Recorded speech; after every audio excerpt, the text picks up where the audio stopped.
পাপ বাপকেও ছাড়ে না, কন্যাকেও ছাড়েনি। তার কর্ম এ পরিণতি ডেকে এনেছে। গুম, খুন, বিভিন্ন রকমের হত্যাকাণ্ড, তারপরে এই গণহত্যা মিলিয়ে 100 মামলাও হয়, 100 মামলায় সর্বোচ্চ সাজার মেরিট খুঁজে পাবে। উনি যদি দেশের মাটিতে কবর চান তাহলে ওনাকে দেশে আসতে হবে এবং ফাঁসি কার্যকরের মুখোমুখি হতে হবে, এবং তাহলে দেশের মাটি পাবেন, কবর পাবেন দেশে।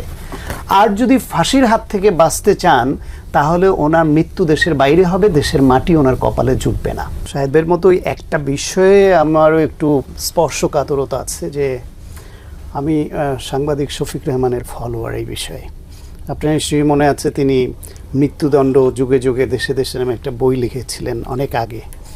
তখন তিনি মৃত্যুদণ্ডের বিরুদ্ধে সারা পৃথিবীতে যে মুভমেন্ট হচ্ছে তার পক্ষে কাজ করতেন এবং আমাদের সঙ্গে কথা বলতেন এ নিয়ে, এবং কত মৃত্যুদণ্ডের রায় যে পরবর্তীতে ভুল প্রমাণিত হয়েছে সেটা ওনার বইতে আছে। সেই বিবেচনায় যখন জামায়াতের নেতাদেরকে ফাঁসির মাধ্যমে মৃত্যুদণ্ড কার্যকর করা হচ্ছিল, ওই সময় টেলিভিশন টকশোগুলোতে আমি ওই মৃত্যুদণ্ডেরও বিরোধিতা করেছি। তাদের তদন্ত বিচার প্রক্রিয়া সেটা প্রশ্নবিদ্ধ, সেটা অ্যাপার্ট ফ্রম দিস, তাদের যে মৃত্যুদণ্ড কার্যকর হচ্ছে বা রায় হচ্ছে এই বিধানটা নিয়ে আমি তখন আপত্তি করেছি। ফলে আমি তো আজকে সে আপত্তির জায়গা থেকে সরতে পারি না। কিন্তু কথা হচ্ছে, যেহেতু ক্যাপিটাল পানিশমেন্ট বাংলাদেশে এখনও বহাল আছে, পৃথিবীর 58টা দেশে এখনও মৃত্যুদণ্ড বহাল আছে, প্রায় 95-96টা দেশে উঠে গেছে। এই 58টা দেশের মধ্যে অনেক দেশে এখন আবার কার্যকর নাই, বিধান থাকলো, কিন্তু বাংলাদেশে এটা বহাল আছে এবং কার্যকরও আছে। সেই বিবেচনায় আমি এটাকে মৃত্যুদণ্ড শব্দটা না বলে আমি বলি যে শেখ হাসিনার সর্বোচ্চ সাজা হয়েছে। বাংলাদেশের আইনে যে সাজা বিধান আছে তাতে তার সর্বোচ্চ সাজা হয়েছে। সর্বোচ্চ সাজা না হয়ে আর তার ব্যাপারে আর কোনো অপশন তো নাই।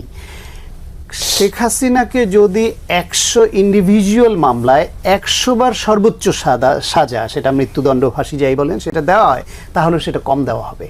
সে অপরাধ এত বেশি করেছে। আজকে আমরা খুব অল্পই ধরেন নিপীড়নের মুখে পড়েছি, হয়তো একটা প্রমোশন পাইনি, হয়তো কিছুদিন জেল খেটেছি, তার পতন না হলে হয়তো এখনও জেলে থাকতে হতো, আপনার এই টকশোতে হয়তো বসতে পারতাম না, আমি হয়তো দেশে আসতে পারতাম, আপনি দেশে আসতে পারতেন না, আপনাকেও হয়তো দেশ ছাড়তে হতো, সেটা হতে পারতো। কিন্তু আমাদের এই অল্প রাগ ক্ষোভ এটা ভোলা যায়। কিন্তু যে ইলিয়াস আলী, যে চৌধুরী আলম, সাজিদুল হক সুমন, এই তুলির ভাই যেটা বললেন শাহেদ ভাই, এরকম অসংখ্য যে গুমের ঘটনা ঘটেছে, যারা এই পট পরিবর্তনের পরে নির্মম সত্যটা আমাকে বলতে হচ্ছে, তারা যদি কেউ বেঁচে থাকতেন তাহলে ফেরত আসতেন এর মধ্যে, অথবা ছেড়ে দেয়া হতো। তার মানে যারা ফেরত আসেনি এখনও, বা আয়নাগর থেকে যারা বেরিয়েছেন তাদেরও আমরা পেয়েছি, তাদের বেলায় এখন এটা মোটামুটি সবাই মেনে নেওয়াটাই ভালো যে তাদেরকে শেখ হাসিনা বাঁচিয়ে রাখেনি।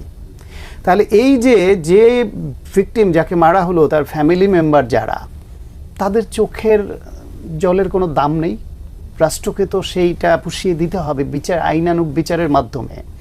এই যে এত বছর ধরে এত অন্যায়, এত অবিচার করেছে, বেগম খালেদা জিয়াকে যেদিন আদালতের রায়ে কারাগারে পাঠায়, সেদিন ফেসবুকে আমি একটা স্ট্যাটাস দিয়ে শেখ হাসিনার জন্য দোয়া করেছিলাম।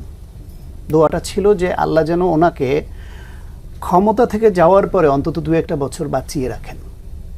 এটা কিন্তু স্রেফ আল্লাহর কাছে দোয়া করা, কিন্তু ওই বাঁচিয়ে রাখার দোয়ার মধ্যে আমার ভেতরে একটা কষ্টের প্রতিফলন ছিল যে এই যে খালেদা জিয়ার প্রতি যে অন্যায়টা করলো, উনি যেন ক্ষমতার বাইরে গিয়ে 2 বছর বেঁচে থাকলে এই অন্যায়টা যে করেছেন তার বিচারের মুখোমুখি যেন উনি হন। কিন্তু তার মধ্যে গণহত্যা চালিয়েছেন, আরও এত মানুষ মেরেছে যে ওনার এই বিচারের বাইরে থাকার কোনো সুযোগ নাই। এবং আজকে এসে শেখ হাসিনার জন্য বড় ট্র্যাজেডি কি দেখেন, উনি যদি দেশের মাটিতে কবর চান তাহলে ওনাকে দেশে আসতে হবে এবং ফাঁসি কার্যকরের মুখোমুখি হতে হবে, এবং তাহলে দেশের মাটি পাবেন, কবর পাবেন দেশে। আর যদি ফাঁসির হাত থেকে বাঁচতে চান তাহলে ওনার মৃত্যু দেশের বাইরে হবে, দেশের মাটি ওনার কপালে জুটবে না। পাপ বাপকেও ছাড়ে না, কন্যাকেও ছাড়েনি। শেখ হাসিনার এই পরিণতি কি অনিবার্য ছিল? ডেফিনেটলি তার কর্ম এ পরিণতি ডেকে এনেছে। আচ্ছা, বললাম না আপনাকে, তিনি ওই শেখ হাসিনা যা করেছে তাতে অন্তত 100 মামলা যদি ইন্ডিভিজুয়াল আলাদাভাবে হয়, গুম, খুন, বিভিন্ন রকমের হত্যাকাণ্ড, তারপরে এই গণহত্যা মিলিয়ে 100 মামলাও হয়, 100 মামলায় সর্বোচ্চ সাজার মেরিট খুঁজে পাবে। ওর অপরাধের সংখ্যা এত বেশি। সে শুধু আমাদের অধিকারকে হত্যা করেনি, আমাদের গণতন্ত্র হত্যা করেনি, আমাদেরকে এই দেশটাকে অর্থনৈতিকভাবে লুটপাট করে ধ্বংস করেনি, সে টার্গেট করে করে তার রাজনীতির পথে কারা কাটা হতে পারে তাদেরকে সে পরিকল্পিতভাবে চিহ্নিত করে কাউকে ক্রসফায়ারে ফেলে হত্যা করেছে, কাউকে গুম করে হত্যা করতে নির্দেশ দিয়েছে, কাউকে জেলে পুরে রেখেছে। সর্বশেষ খুবই ইনোসেন্ট একটা দাবি নিয়ে যে ছাত্ররা একটা আন্দোলনে নামলো যে তার চাকরিটা মেধার ভিত্তিতে পেতে চায়, তাও পুরো কোটা বাতিল চায়নি ওরা মানে এটা একটা সহনশীল পর্যায়ে একটা ন্যূনতম পর্যায়ে নামিয়ে আনার দাবি করেছিল। সেটা না মেনে তার যে দম্ভ এবং কোথায় গেল সেটা একটা গণহত্যায় রূপ দিয়ে ফেললো। আসলে বলে না, মানে ইসলামে এরকম আছে যে পাপ করতে করতে অতিরিক্ত পাপ করে ফেললে একটা পর্যায়ে আল্লাহ তাকে আর শুধরে ফেরত আসবার মতো ক্ষমতা নাকি তার মধ্যে আর রাখে না, সে আরও পাপ করতেই থাকে এবং এক পর্যায়ে অনিবার্য পতন হয়। শেখ হাসিনার বেলায় সেটাই হয়েছে। না হলে এত মহাপরাক্রমশালী, এত বছর থাকলো, এত বড় দলের নেত্রী শেখ মুজিবের কন্যা, তার দেশ ছেড়ে পালিয়ে যেতে হলো গণহত্যা ঘটিয়ে।